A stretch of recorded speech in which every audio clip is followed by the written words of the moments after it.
Welcome to the December meeting of the Psychical Research Science Society. Today, we are really excited about who our speaker is. We have world-recognized paranormal expert and parapsychologist Loyd Auerbach. He holds a master's degree in parapsychology. He has 43 years of investigating the paranormal and over 40 years teaching courses on the subject. He is the director of the Office of Paranormal Investigations.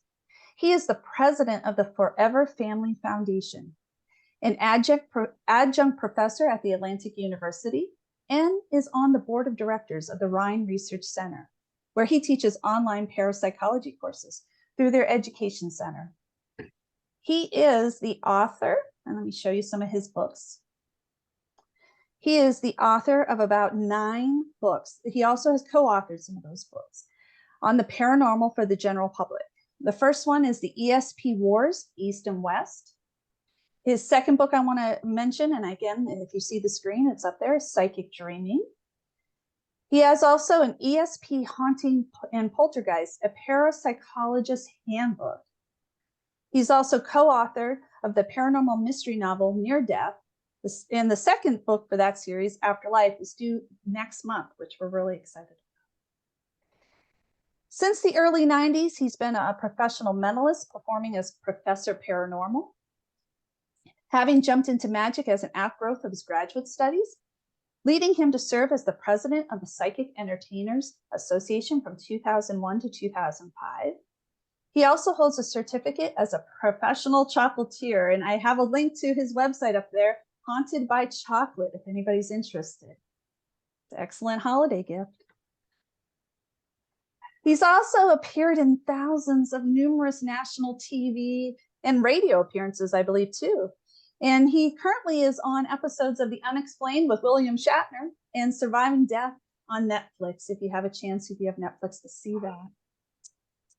And again, I am just pleased and so excited to welcome Professor Paranormal himself, Loyd Auerbach. Okay, let me change this to be speaker. And let me get you settled in here. Okay, let me close that.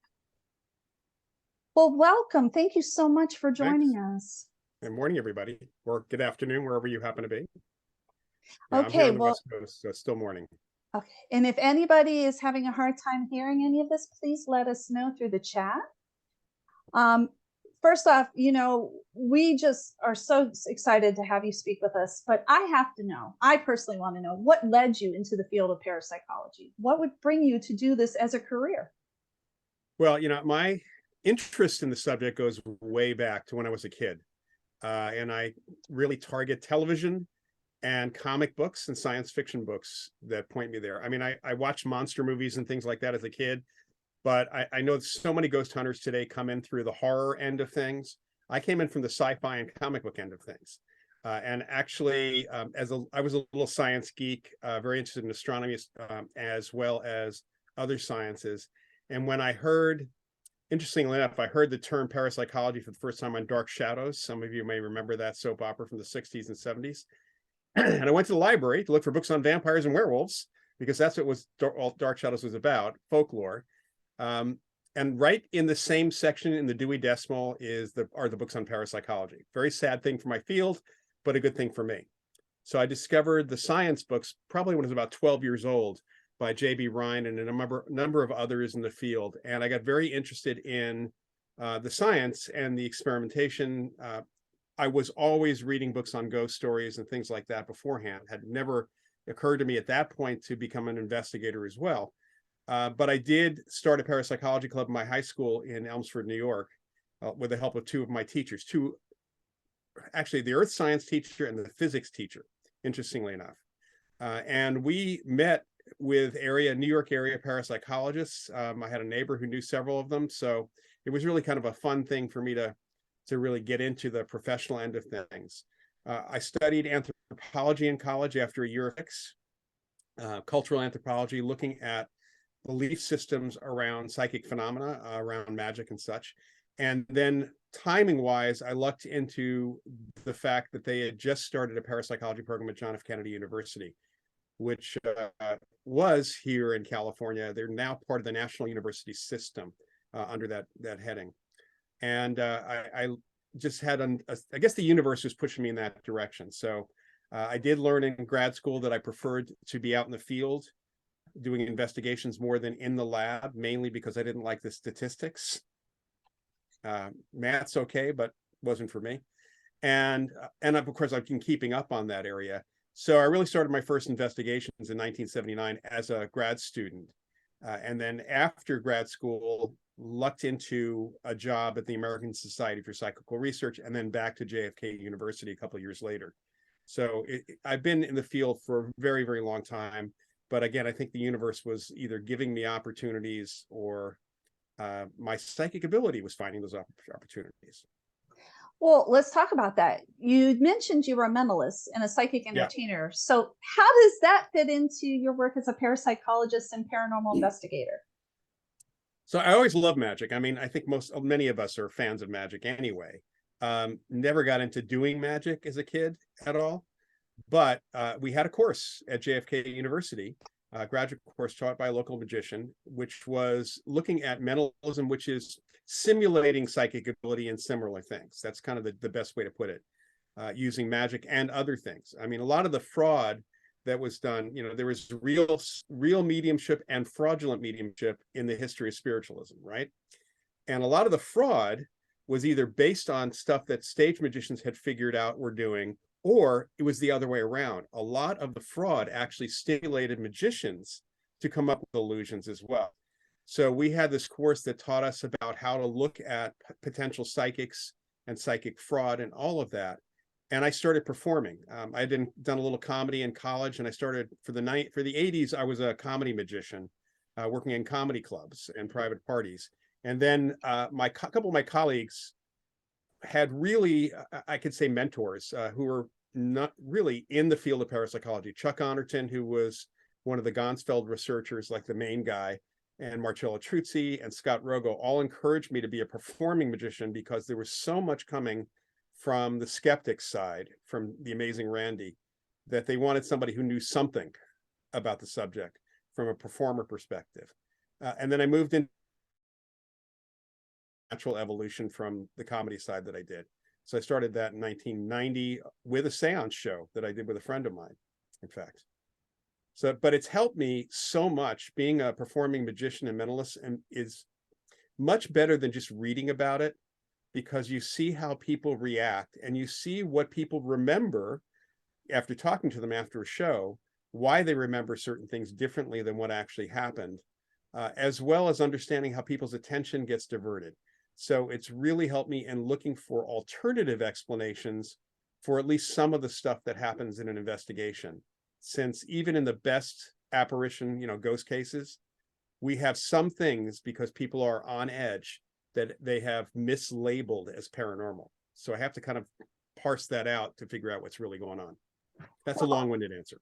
No, that's wonderful, because I'm going to jump a little bit into a different area. When you do research a paranormal case, what is really involved? Because I know a lot of us today, and there's going to be a lot of people that have this, they're newbies to this, so that Right. you're going to have to explain that a little bit. But there is a lot involved that people don't understand, especially in the background.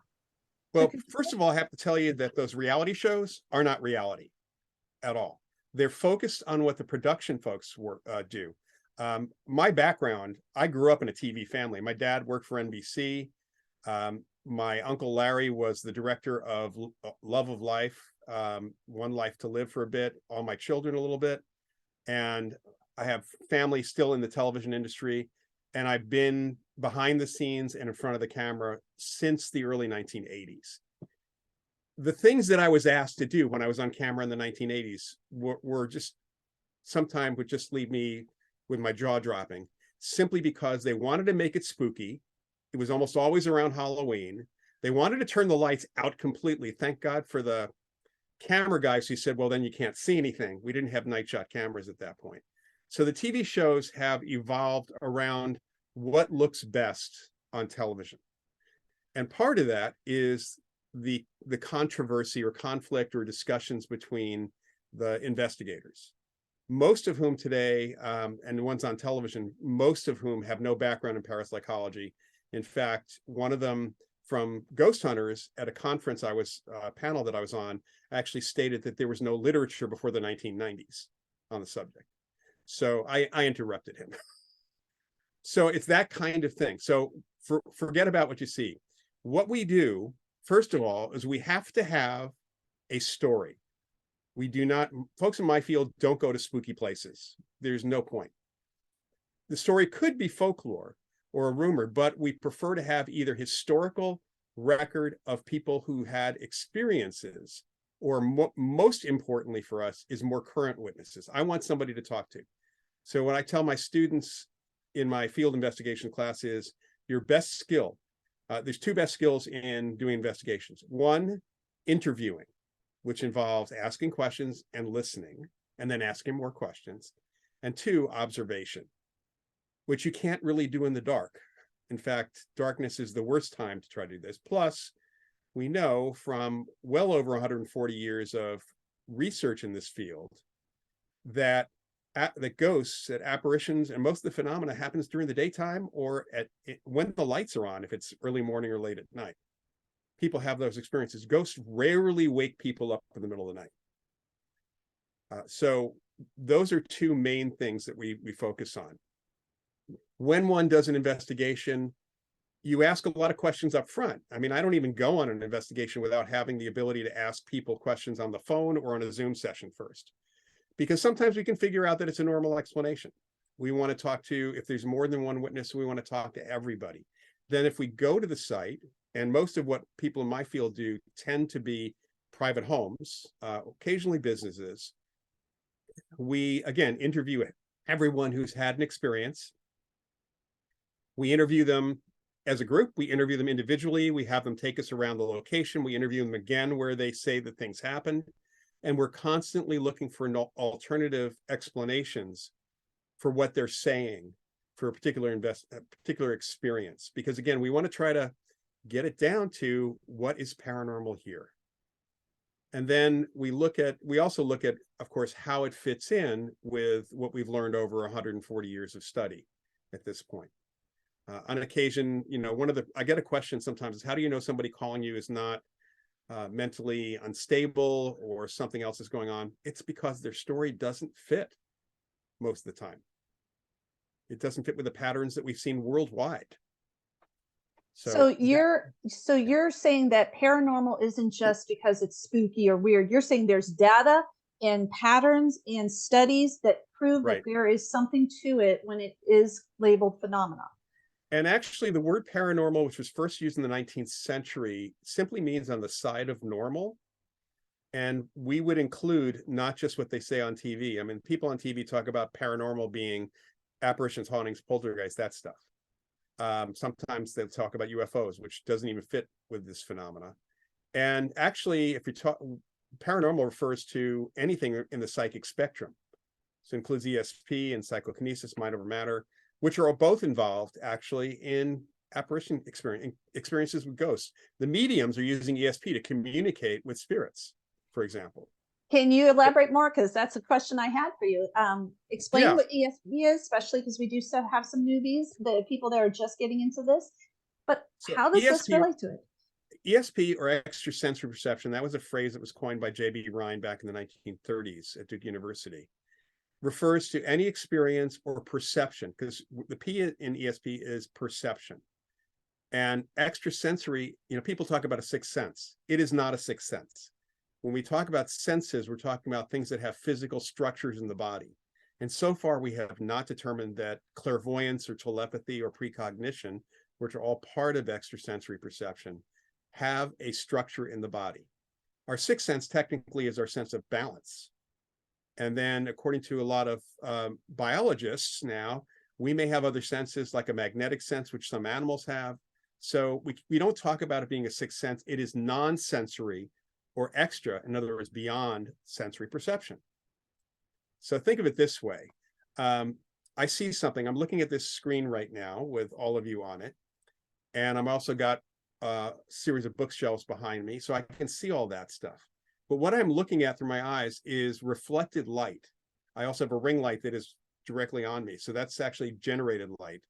So that goes to the back of my eyeball, to the retina. Signals go up my optic nerve, and then they get translated into a picture in my brain.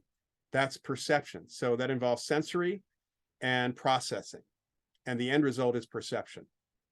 With ESP, what you're doing is getting another channel of information that gets processed sometimes visually, sometimes auditorily, sometimes in other ways. Sometimes people feel things, and it just depends on the person on how their processing actually works. So it really is non-sensory, but then it gets added. So think of it as the world is a green screen, and the ESP is the signal that's kind of coming forward for that. So it gets added to that. When we talk about clairvoyance, there's a lot of mediums that kind of refer to their abilities as clairvoyant or clairaudient or clairsentient based on how they are processing or perceiving the information. So if you're more visual, you might talk about being clairvoyant. If you're more auditory, you might say you're clairaudient. But the reality is the signal may be the same. It's how you are receiving that. I've been with the Fair Family Foundation. I've been with several mediums at one time who are picking up on the same thing, the same spirit, and one is getting it visually, one is getting it auditorily. I mean, it's a kind of a crapshoot in some respects as to how we process, which is really interesting. But it also says that ghosts aren't optical phenomena. You know, they're not being seen with the eyes for that very reason, which causes us problems with the ghost hunters quite a bit sometimes. So it's a different kind of situation. And clairvoyance, when we talk about it in our field, we just refer to it as that's covering all those things. So clairvoyance covers real-time ESP. Precognition is knowing before. Premonitions would be included in there. And then telepathy is you're picking up emotion and information from people, from other people, not reading their minds. I do that in my act, but that's just an act for that. How important is the study of ESP to the overall parapsychology field?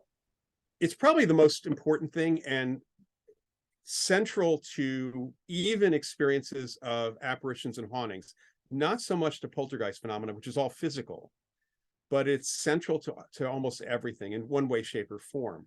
In that, if someone is seeing or experiencing a spirit, for example, you are picking information up through your extrasensory perception. If a medium's communicating, it's telepathic. That's still ESP. But ESP for the laboratory, it's the only type of survival-related phenomena we can bring into the laboratory on a regular basis at all, ethically or otherwise, is mediumship. We can study what mediums do, and there's research at the Rhine Research Center.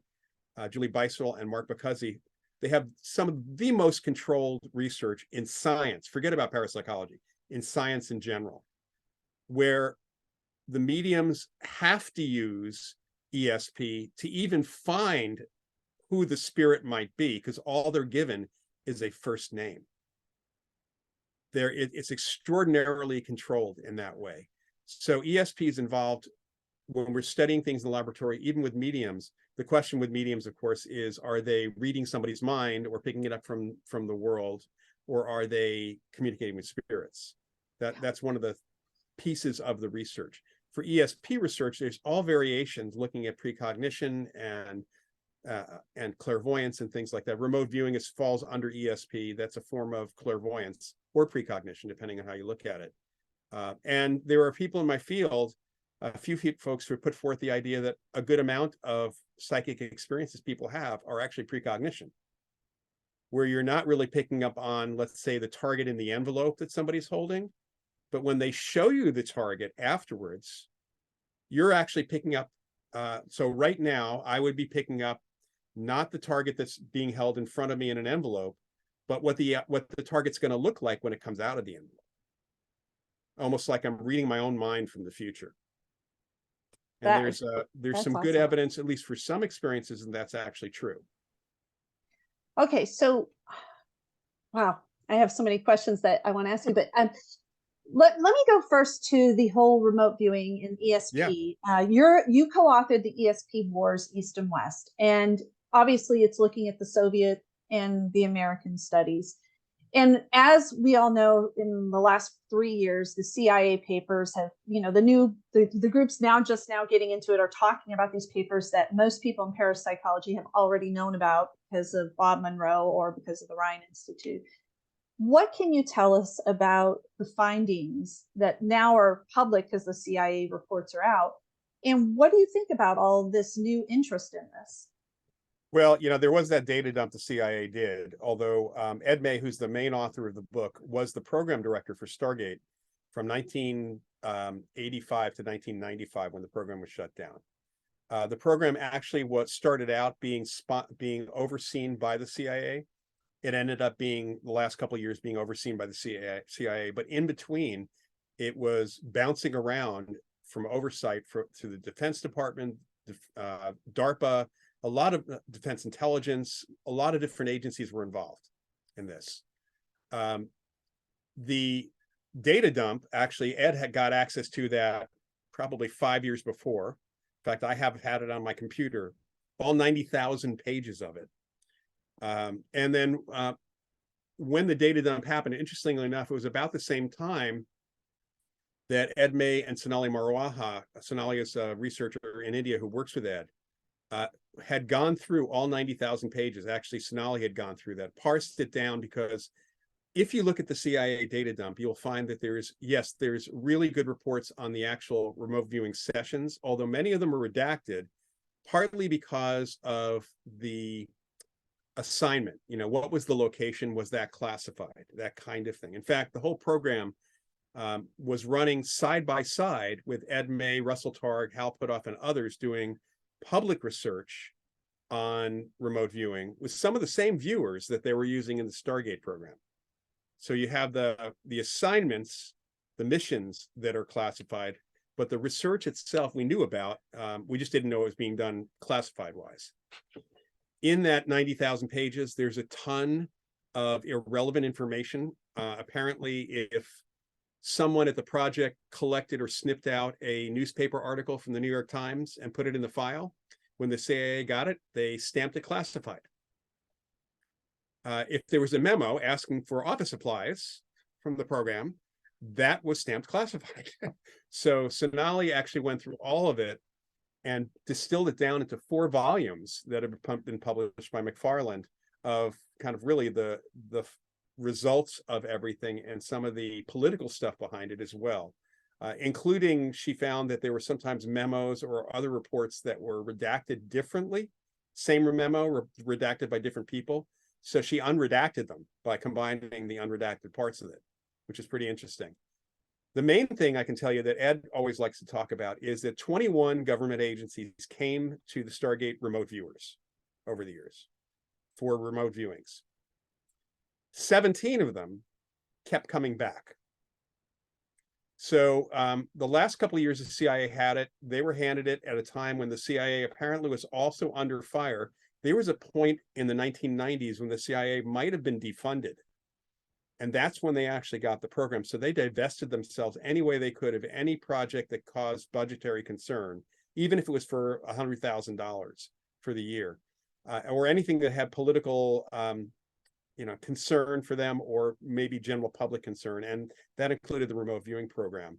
So they actually did a hatchet job on the program. They put out a report at the very end, which only looked at the last 2 years worth of the program. In other words, they completely ignored the previous 20 years of successful remote viewings.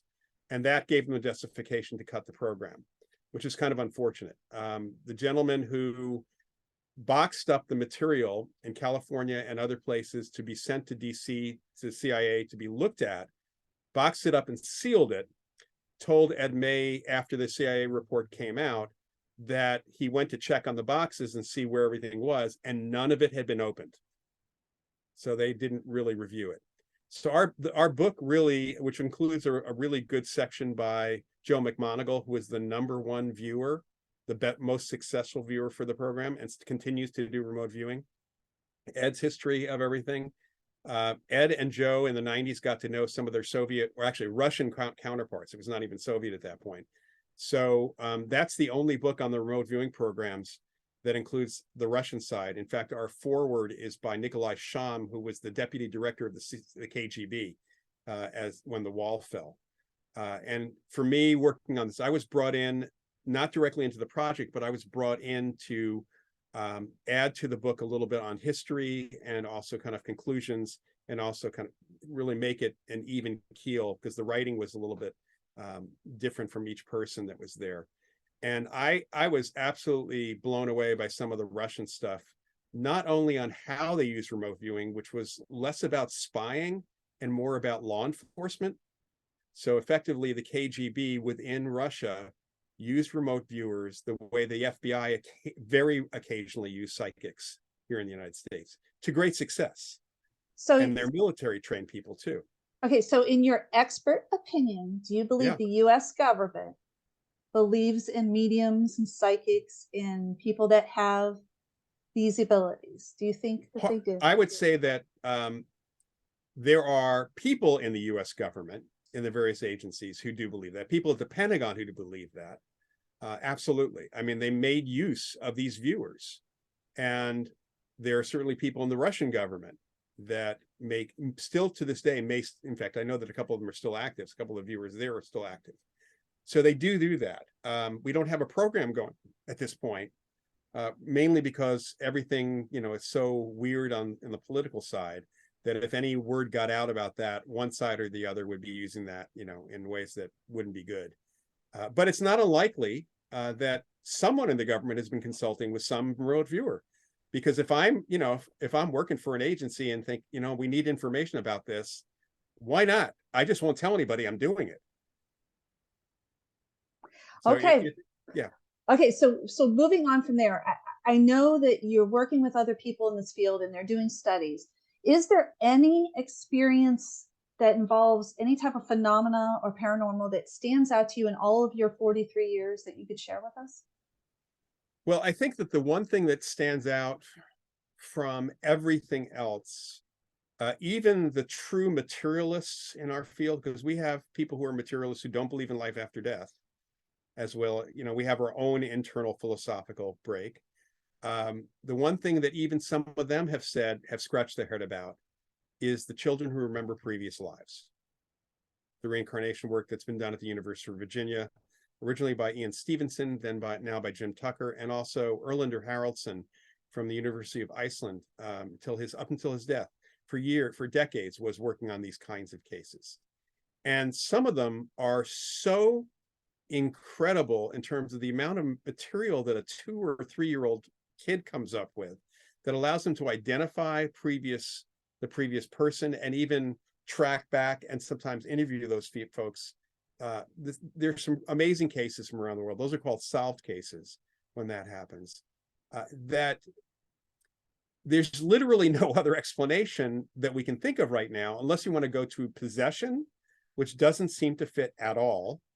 And then in my field, there is the debate between what we call super psi or super ESP, meaning that individuals might have incredible abilities who can mimic this other personality and bring this in. But that also doesn't make sense even to the ones who have even raised that, because why would a 3-year-old center in on a person they don't have any connection to, hundreds of miles away, who died 4 years before they were even conceived, and have no other psychic abilities whatsoever, nothing else?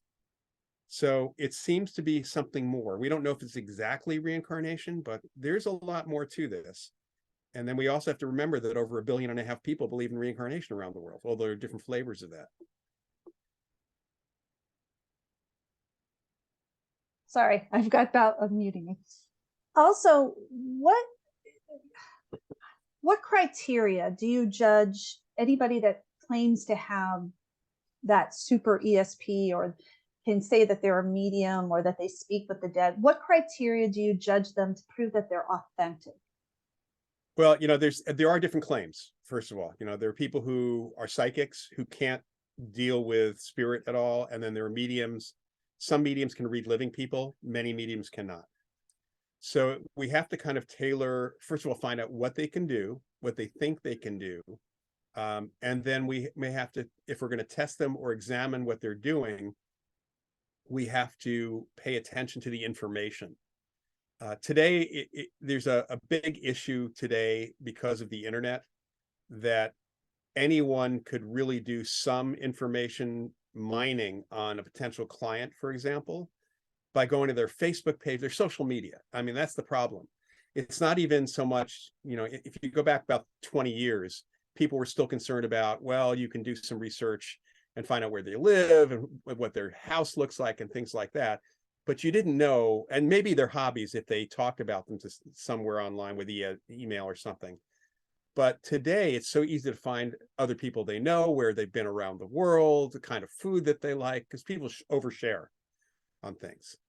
So that's one thing we have to concern ourselves with when we're testing someone. We have to make sure that there's no way that that psychic or medium could have known in advance. Now, like an hour before, I'm not too worried about if we're able to watch them, but how they could not have known this person. Or if we're testing them because they say they can, for example, do psychometry, they can touch an antique and talk about its history. We want to be able to find things that have a history that we can research and know, and then possibly also give them objects that look old that are not old, and see if they can determine the difference. With spirit mediumship, the biggest issue is, are they talking to someone or having a conversation, or are they just getting information? And I have seen over the years a major difference between psychics and mediums, in that when a psychic reads a living person, first of all, there's no sense they're having a conversation except maybe with me if they're doing a reading of me. They're not picking up on minutia. They're not picking up on really how I might behave in a certain situation, or something that I said, a common phrasing that I use, unless I'm using it in the discussion that we're having at that point. They're not picking up on my life per se. They're picking up on facts. With mediums, you get a lot of a sense that they're actually having a conversation. I mean, sitting and watching some of these readings, you have a sense that they're having a conversation. And very often, the kind of information that comes through is not stuff you're going to find on social media at all, even if you knew who that was in advance. It's going to have some of the factual stuff. In both cases, when they're doing readings, we're going to see what in my magic world is called cold reading. And that's the idea of being able to read somebody cold. Salespeople do it. I mean, people do that all the time. We size people up, right, when we meet them. And there's an overemphasis, even within my field. I just saw an article in the Journal of the Society for Psychical Research, somebody looking at cold reading, and a model of cold reading from psychology from years ago, and how it needs to evolve. And I immediately went to the references. There's not a single reference from the world of the people who actually know cold reading, which is people in magic and mentalism. Not a single one. And I'm going to write them a letter. I'm going to read the article and see how it is. But I know that they're missing a lot of stuff, because there's a lot of subtlety in doing this. And one of the things that I and my colleagues and even some of the skeptics have learned over the years is that some people think they're psychic, but they're really good observers, subliminally or overtly. And so they pick up cues from people, body language and other things, nonverbal communication, that they're not even aware is not psychic, because they've been told all their lives they're psychic. Very sincerely believe they're psychic. Some of those people, honestly, are better than some of the psychics I've seen in sizing people up. I mean, really better, because they're working off of actual cues and not trying to interpret other things in different ways. So we have to look across the board at whether it's cold reading, whether it's generalization. And then the thing that I've had to constantly argue with the skeptics about is that a general statement is general because it actually fits a lot of people. So a medium giving information that may start out or even include a general statement, that's because it's true. And if that medium didn't know who that deceased person was, it doesn't matter if it's general or specific. It's the whole reading we look at in those circumstances. Okay, I have a question from somebody in the audience. Sure. And I believe it goes back to the child talk about past lives. The question from Hazel is, could it be that the child is a medium, just focusing on one particular spirit, and that's where they're getting their information? We've looked at that question. It's the same question about whether it's possession or something like that. What's really different with these kids, and by the way, I worked for about a week on a TV pilot, which unfortunately never went anywhere, with a 10-year-old medium who was better than the Arthur Finley trained medium who was in her 40s from the UK. She had some training from a shamanic trainer, and she blew us all away. All right. So kids can be mediumistic for sure. No question. And we hear stories about kids talking to ghosts all the time, right? So the difference, first of all, is the child basically arguing, I was this person, not I'm talking to this person, or I am this person. If it's possession, it would be more of an I am than an I was. And that's part of the process of doing the interviews with the kids and the parents, is finding out how they see themselves. And it's always interesting to hear that, the kid says to the parent, my other mommy, or my other parents, or my other so and so, or my wife, if it's a 3-year-old talking about boy talk, or a 3-year-old girl talking about his or her wife, the wife, because there is a lot of gender swapping, it seems, also in some of these cases. So you get a real different perspective. And it's not like you can ask questions, you could ask questions about what the spirit world's like. Kids can tell you what it was like between birth and death. Sometimes they can talk about that, but that's about it. Again, I just want to reach out to the audience. If you do have questions, you can either raise your hand or type it in the chat. Mr. Auerbach's very open to answering all questions from the audience. So and I'll let you know that I do an every other week Facebook Live session. Next one is on, I guess a week from tomorrow will be the next one. And that'll be the last one for the year. But I have people peppering me with questions for about an hour. Awesome. I will post that on our website for sure. Definitely. In all of your years of studies, what was the biggest lesson you learned from studying paranormal activity phenomena? What did you take away from it? Well, when I first started doing work in this field, I was very much an agnostic about life after death. I didn't know. One of my colleagues, I quote in my classes all the time, or like paraphrase, Gertrude Schmeiler said that the afterlife, or life after death, survival of bodily death, is one area where we won't, when we die, we'll only know if we're right, because if we're wrong, right? So I didn't know. And then I had this amazing case, end of 1984 into 1985, which is actually in Leslie Kean's book, Surviving Death. I wrote up a lengthy chapter on this, in which I came to the conclusion that there was so much information coming from this 12-year-old boy who had been talking to the ghosts in their house after they moved in. It turned out that all 4 family members had seen the ghost separately, but they weren't talking to each other about it. But the kid actually confronted his mom one day and said, said something about the ghost, and she said, "What ghost?" And he said, "The ghost that dad, and grandma are seeing but aren't talking about." And then she said, "How do you know that?" He said, "Well, Lois told me." Lois was the ghost. So there was so much information in our discussion, not only about Lois's life, family stories that I had to track down her only living relative to confirm, but there was also discussion about what it was like for her when she died, and what she thought she was. Why can he see her? Why can't others see her at different times? Why does she change her clothing? I mean, there was a whole bunch of things that at the time you would have had to dig into some of the deeper literature, older literature in parapsychology. At that point, it wasn't even available outside of certain libraries, or find some speculation in a couple of journals. So this kid could not have done it at all. Nor did any of us think that ESP would have really been able to do that.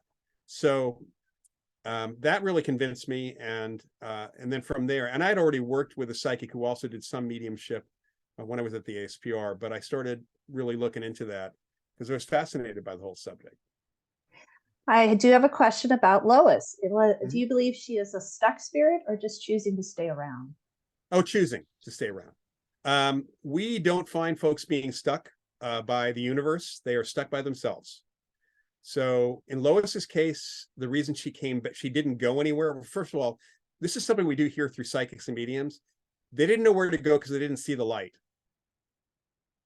So the pop culture has created a problem for ghosts, for people who die, in that if they don't see that bright light, they don't know what to do sometimes, because that's what they hear they're supposed to look for, right? Go to the light. So that was a problem. So the response we got from through Chris, the boy, was that when she died in the hospital. She had terminal cancer. She died in the hospital. Didn't die at the house. She went without pain. They had given her enough painkillers. But as she was going, she remembered reviewing her life and thinking she wasn't religious, and she didn't, her family didn't go to church or anything like that. And she didn't know if there was a heaven or hell. So figured, why take a chance? She just wanted to be back at her house, which she was born in, by the way. She would live there her entire life. So the next thing she knew, she found herself in the home. And there was nobody there because the house was empty for about a year and a half between her death and the sale, after the probate and everything else went through. So she stayed because she told us she stayed because she liked the family and because she had daily conversations with this kid, who, by the way, according to the mother, years later told me,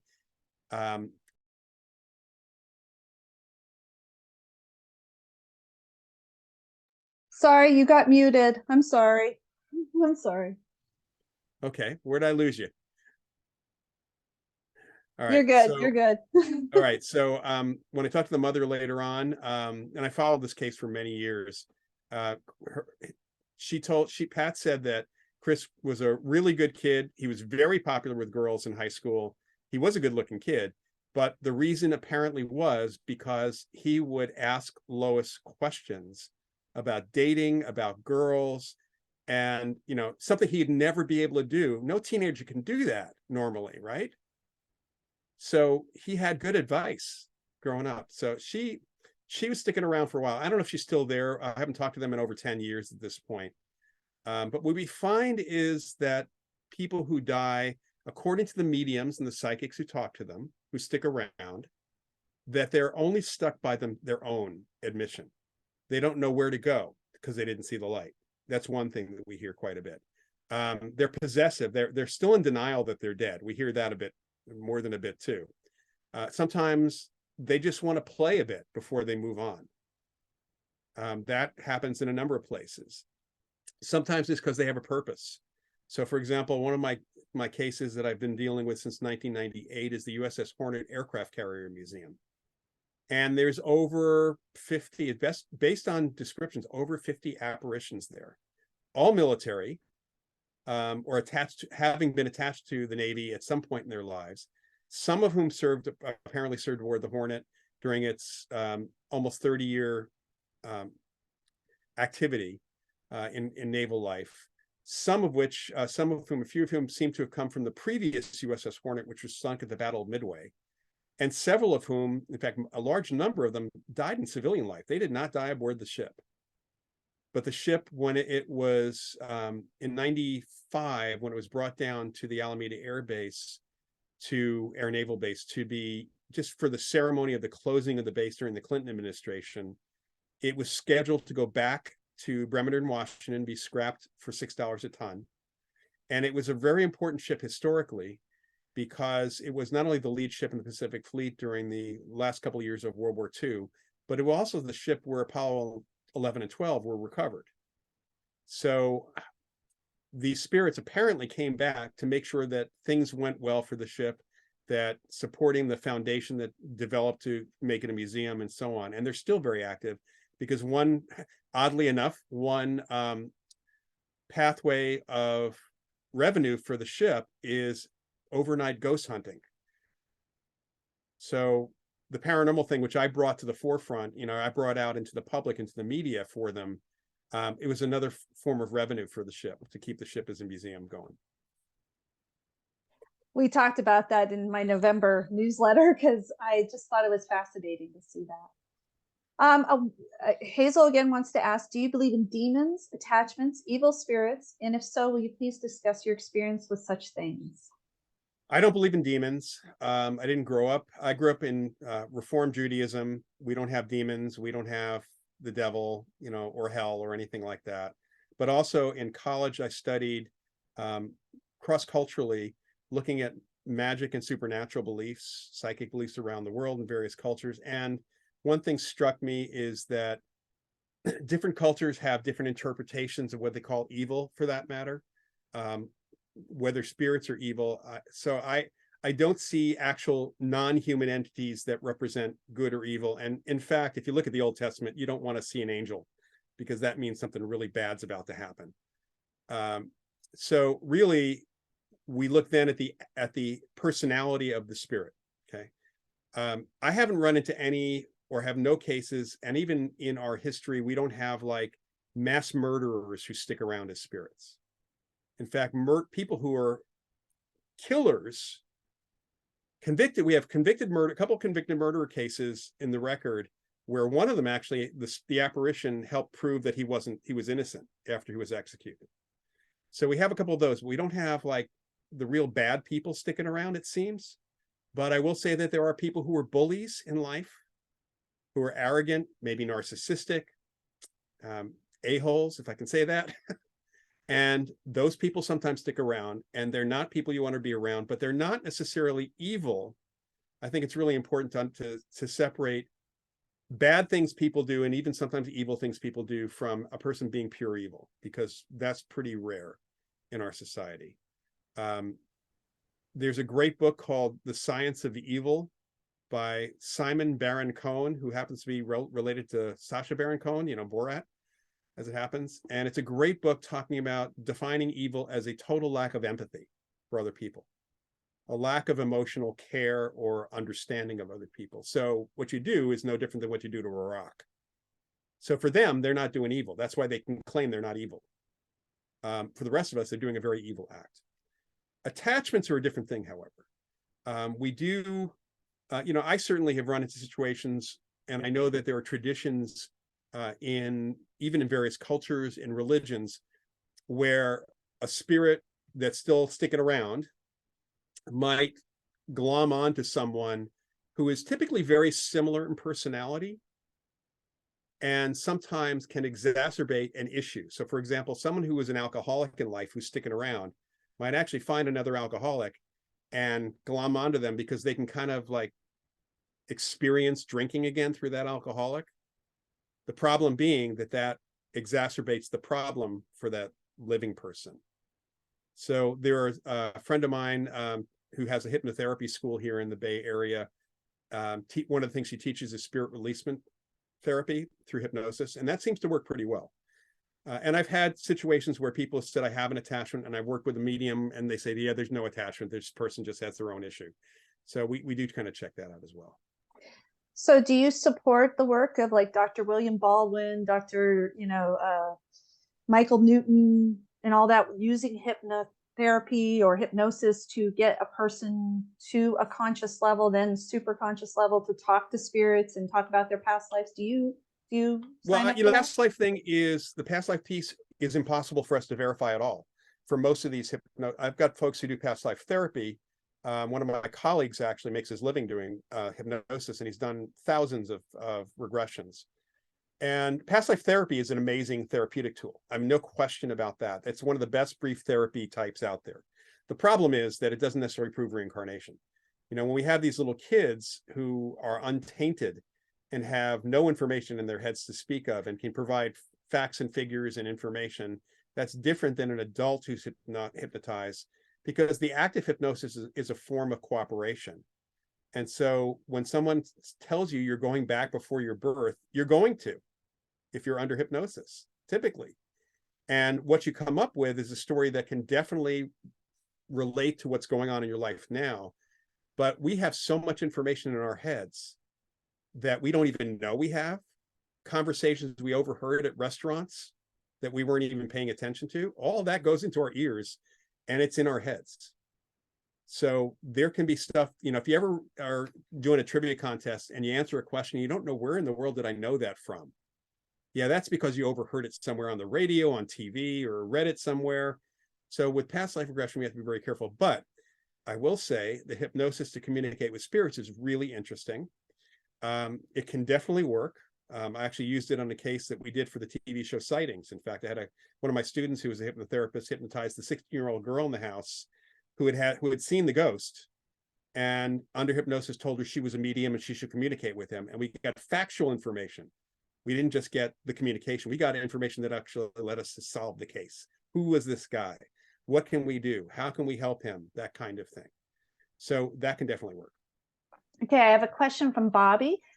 They're asking, where do orbs fit into your research or your studies? Because you hear a lot of people talk about orbs. What are they, and are they something that paranormal investigators should really pay attention to? Are they something? Okay, well, first I can tell you where the orbs equal spirits thing comes from. Two investigators back in the 1990s, mainly Dave Oster, who ran something called the International Ghost Hunter Society on the web. That's actually how they made their living. They had a library up for people to post pictures. I think people had to pay $30 a year to be members, and then they were allowed to look at everybody else's pictures and post their own pictures. He made the statement, I think in '94, that because he had gotten these disc-like or ball-like, they really weren't balls. They're very flat images, which look sometimes brighter than the area. They can be really small, they can be big in photography. And he claimed that because he was at a haunted place, that those must be the spirits. And they promoted that very heavily, to the point where thousands of people who were members of them started taking these pictures. The problem is that 99.999% of them have a normal explanation. Photographic, they're often an issue of where the flash reflects from. And also, if it's not a long lens camera, if there's any dust in front of the lens, even a half an inch away from the lens, the flash will actually go down as well as out and reflect and cause this to be an orb. The word orb is really not the right word, because orb refers to a sphere, and none of these things look like they actually have any dimensionality. Take a picture of a baseball or a globe. It looks like it might have been three-dimensional in real life. That doesn't happen with orbs. Moisture will do that kind of thing. We see pictures from ghost hunters also. What they're claiming is ectoplasm, which is smoky things, and they're usually taken with a flash when it's really cold outside or when somebody's smoking. And the flash will reflect off of any moisture that's out there. So we have, real problems with people immediately assuming that orbs, whether they're taking in, and I have people sending me pictures where there was never any activity reported, and now they think they have ghosts because they got orbs on their pictures. So there's no connection or correlation to any of this. So we pretty much ignore them. We look towards, and honestly, even any other technology which you see on TV the ghost hunters use, some of it is good for environmental sensing. And what we look for there is how those anomalous readings might connect to a human experience. They don't, an EMF reading in a place that people say is haunted, but there's no witnesses or anybody who's had an experience. It's an EMF reading that's unusual. And we can usually figure out with a little bit of checking what caused that. Usually bad wiring for a lot of that. I'm going to only take one more question. Okay, Hazel is asking, where would you recommend somebody who wants to know if they're a medium or psychic, or believes they are, to go be tested, or for them to seek out help experiencing some other phenomenon like you mentioned? Where should they go? Sure. Well, first, there's a difference between having a mediumistic experience or two. So for example, someone like that kid Chris, who saw that one spirit that was present, I would not call that child a medium, because he's not capable of communicating with ostensibly people on the other side. And we didn't even know whether we could take him to another location and he would see ghosts elsewhere. He might have had a connection just with that one spirit. That would be considered possibly a mediumistic experience, but he's not a medium. All right, so that's one thing we have to look at, because I know that Fran Ginsburg, Bob's late wife, when she was the executive director of the Forever Family Foundation, was constantly getting calls from people who said, I saw my Uncle Harry, I'm a medium, I want to be tested. And she would spend sometimes hours on the phone explaining how that's not mediumship. That's an experience. So that's one thing. Are you able to actually communicate? And actually visually seeing or having one minor communication doesn't make you a controlled medium. So first thing I'd say is learning more about mediumship. That's important. And that means, before even offering to be tested anywhere, that means not only reading up on it, maybe reading the experiences of other mediums. I'd say go to the Forever Family Foundation's website, which is foreverfamilyfoundation.org. Look at our list of mediums, and a number of them have written books. Some of them actually teach classes. And take a look at the books by people like Janet Mayer and Laura Lynn Jackson, especially. Kim Russo, some of our really good mediums who have had experiences. You might check into, there are places that give courses in mediumship. There is an organization, well, first, there'll be one that's communicated. I think it's going to be advertised on paranormaldailynews.com. This is a website that I actually was just brought in as an editor for the parapsychology stuff. Jock Brokus, who is a really good medium, not a certified medium, but a really good medium. He's got a group that actually, he does some work with mediums as well. And you can get to him through paranormaldailynews.com. You can send me an email and I will kind of connect you with a couple other people who might be teaching. I know some folks who are doing courses in mediumship. I occasionally do kind of a class about mediumship in general, and often with another medium. So you can post my email if you want. Go ahead, and Angela, just put it in the chats for everybody. There you go. So feel free to contact me. That's fine. And then as far as testing goes, the Forever Family Foundation only does testing for people who want to go towards a certification. And we have really good mediums who occasionally fail the first time. These days we're doing it virtually. So if you can't do mediumship virtually, where the sitter is either on the other end of a Zoom call or on the phone, then you're not going to do well in this kind of situation. So see if you can do that. I've got somebody locally who's taking classes. One of my neighbors, actually, who's a fledgling medium, is taking classes with Joe Shield. And Joe is one of the Forever Family Foundation mediums, and he's also a Lilydale medium. In fact, he brought me to Lilydale to do a workshop on science, on the science of parapsychology.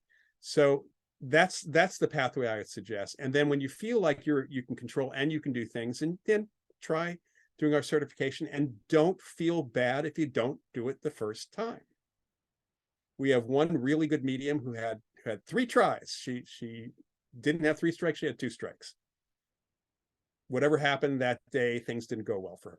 And I've got another friend who actually is a Windbridge certified research medium. Windbridge is not doing any testing, except with the mediums that they've trained over a year's period. So they're not doing any more. Because they don't have the facilities or funding to do that. But this one friend of mine is amazing. She blows people away with Windbridge, but she hates Skype and Zoom. She's a kind of technophobe. So she has failed twice for the Forever Family Foundation thing. So if we only did phone, she'd be fine. But she's got a mental block against that kind of thing. We are, oh my gosh, thank you so much. Can I just tell you, on behalf of our Psychical Research Science Society and all of our people that are interested, not only in hearing your speaking, but all of your work, we are just so thankful and grateful that you came to us today and talk. And I hope you can come back in the near future. We would love to talk more. And I know we had a lot of questions we didn't get to, so I'm sorry about that, but I know you're definitely, you're busy. I want to stop sharing screen in a second, just to really go over again your books, your links, and that, and just really push to get a hold of you. And on behalf of all of us, we are so grateful. Yes, everybody's going, that was awesome. Thank you so much. So I hope you enjoyed your time with us too. And I want to thank you so much, Mr. Auerbach. But let me stop sharing, or start sharing screen for a second. And let's go back here. I'll just say, everybody, you know, you've got my email now. Feel free to send those unanswered questions to me. I may not get to them the next day or two, but I'll get to them over the next week or so. And as you guys see on the screen, I also put his links, his Twitter account, even his YouTube channel, which is filled with a lot of videos. Also, if you're interested in taking any of his paranormal psychology classes, I did not put the Rhine Institute up there, but you can Google that and get right to the links of all the classes that are offered online or virtual for parapsychology. Again, all his books are on Amazon right now, or you could also get it through your Facebook account too, right? Am I saying that right? Yeah. And also I have a second YouTube channel with a lot of my TV appearances, which is just youtube.com/Loyd Auerbach. Loyd Auerbach. Okay. And I do want to put a plug, because I love watching both of these shows on Netflix. But definitely, if you're up to it this holiday season, get some time on your hands. Definitely try to binge watch these on Netflix. They're pretty interesting, and our own Mr. Auerbach's on there too. Again, we are just so grateful and thankful. And I do want to end with saying, if any of us out there would like to donate to our Research Science Society, our Psychical Research Science Society is always looking for ways to improve and to help, especially with the technology end. I'm sorry if there was any hiccups. I noticed some of you had some weak internet, or I was dealing with that. So, you know, again, we're always looking for donations. But again, I'm going to stop sharing screen. Again, thank you, sir, for just being here and being you. And I'm going to stop recording now.